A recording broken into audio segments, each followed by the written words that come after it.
Août 2014, les premières frappes aériennes menées par les États-Unis commencent contre l'autoproclamé État islamique.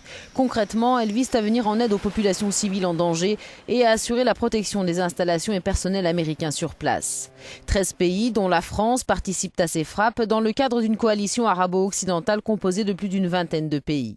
Après l'Irak, les raids s'étendent en Syrie, sauf pour l'intervention française baptisée Opération Chamal, qui reste exclusivement concentrée sur le territoire irakien. Si la France participe aux côtés des États-Unis, de l'Australie, du Canada, du Danemark, de la Jordanie, des Pays-Bas et du Royaume-Uni aux frappes sur l'Irak, l'aviation française ne figure pas sur la liste des pays qui bombardent les positions djihadistes en Syrie. Depuis un an, 6550 frappes aériennes ont été menées, dont la majorité en Irak, selon le département de la défense des États-Unis. Mais la prise de la ville irakienne de Ramadi le 16 mai dernier par les djihadistes de l'État islamique et la chute moins de 10 jours plus tard de l'oasis de Palmyre en Syrie ont montré les limites de la coalition arabo-occidentale dirigée par Washington.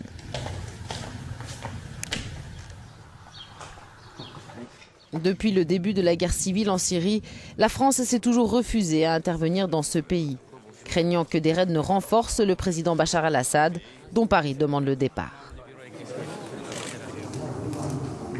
Bachar el-Assad doit partir. Un gouvernement de transition doit être constitué. C'est l'intérêt de tous. À ceux qui soutiennent aussi que le régime de Bachar el-Assad peut permettre d'éviter le chaos, je veux leur dire qu'ils auront et le régime le plus détestable et le chaos.